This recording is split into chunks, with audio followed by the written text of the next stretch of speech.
राजस्थान की माटी के लाल, किसान हितैषी और संविधान मर्मज्ञ आदरणीय उपराष्ट्रपति महामहिम श्री जगदीप जी धनखड़ जी, जिनका मैं हृदय से बहुत बहुत स्वागत करता हूं, अभिनंदन करता हूं। साथ में हमारे बीच राजस्थान के सरल, सहज और मिलनसार व्यक्तित्व के धनी महामहिम राज्यपाल श्री हरिभाऊ बागड़े जी हमारे बीच में है, इसका भी अभिनंदन करता हूं।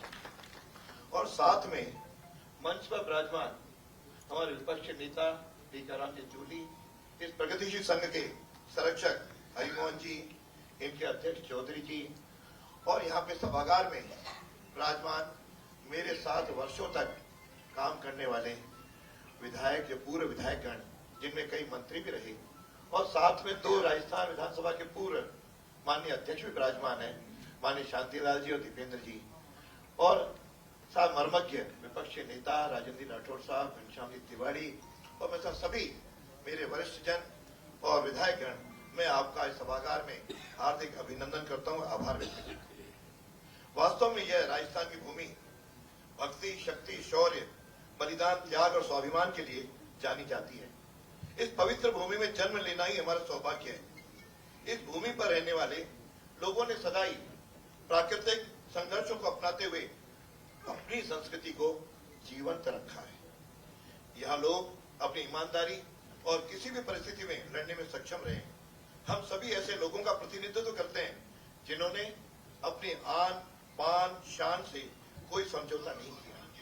विरासत में मिलने इन मूल्यों के साथ हमारे संवैधानिक मूल्यों को भी ध्यान में रखते हुए जन हितैषी कर्तव्यों का पालन करना ही ऐसे समारोह का मुख्य उद्देश्य होता है।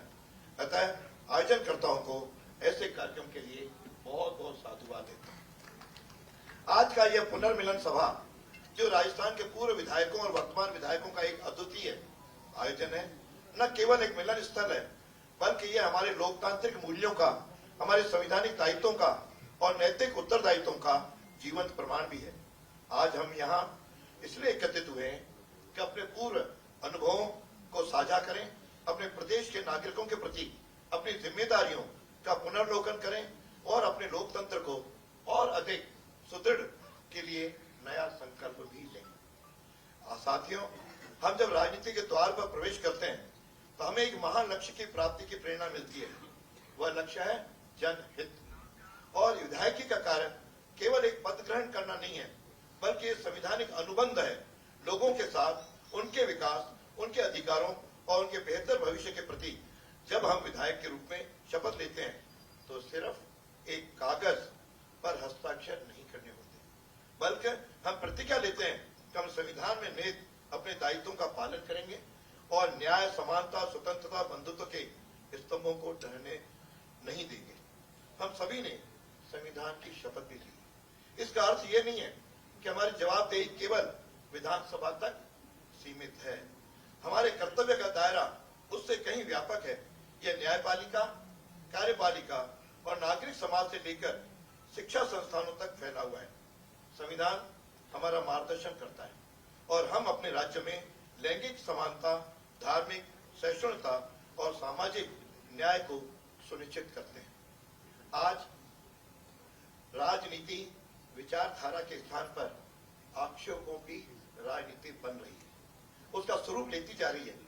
ऐसे में जनप्रतिनिधियों का नैतिक दायित्व भी बनता है कि दूषित व्यवस्था को न पनपने दें, ताकि लोगों में राजनीतिक संस्थाओं के प्रति विश्वास बना रहे।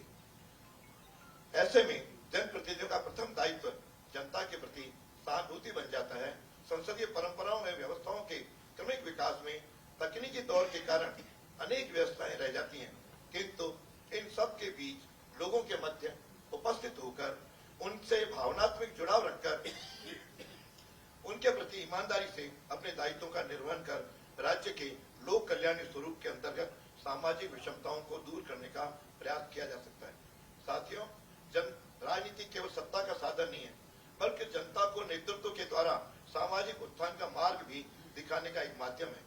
आज हम यहाँ एक दूसरे से मुलाकात कर, अपने अनुभव साझा कर और एक दूसरे को प्रेरित कर सकते हैं कैसे हम सहज और सकारात्मक नेतृत्व देते हुए लोकतंत्र को मजबूत करें। जनता अपनी ओर देख रही है। सुशासन के प्रतिमान आदरणीय अटल बिहारी वाजपेयी जी का लक्ष्य अंत्योदय, पथ अंत्योदय, प्रण अंत्योदय का उद्देश्य के लिए दीनदयाल उपाध्याय जी, पूर्व राष्ट्रपति एपीजे कलाम साहब जैसे उच्च आदर्शों के ध्यान में रख करके विधायकी कार्यों का हम लोग निर्वाह करें। अब तक 15 विधानसभाओं का कार्यकाल पूर्ण हो चुका है। इस दौरान कई बार राजनीतिक मूल्यों का संकट भी उत्पन्न हुआ है, कई बार लोकतंत्री व्यवस्थाओं को चुनौती भी मिली है, किंतु विधायकों, राजनीतिक कार्यकर्ताओं और सामाजिक कार्यकर्ताओं के बीच हमेशा मौजूदगी एक प्रेरणा बनती है। ऐसे समय जन नेता अपनी जिम्मेदारी तभी पूर्ण कर सके जब वे ईमानदारी, सहानुभूति और पारदर्शिता के साथ काम करें। आज हम जानते हैं कि हम सभी एक संवैधानिक व्यवस्थित संस्था का हिस्सा है। वर्तमान परिस्थितियों में मूल्यों में विरोधाभास के विभिन्न विचारधाराओं के बीच हम लोकतांत्रिक व्यवस्थाओं के संरक्षक के रूप में कार्य करते हैं। संविधान के प्रति निष्ठा से काम करें, इसे जनहित में अपनाएं, संवैधानिक नेतृत्व से परिपूर्ण होकर वैचारिक हिंसा से दूर रहें, वर्तमान और आने वाली पीढ़ियों को प्रेरित करें कि राजनीति सेवा का माध्यम बने, सत्ता का खेल नहीं।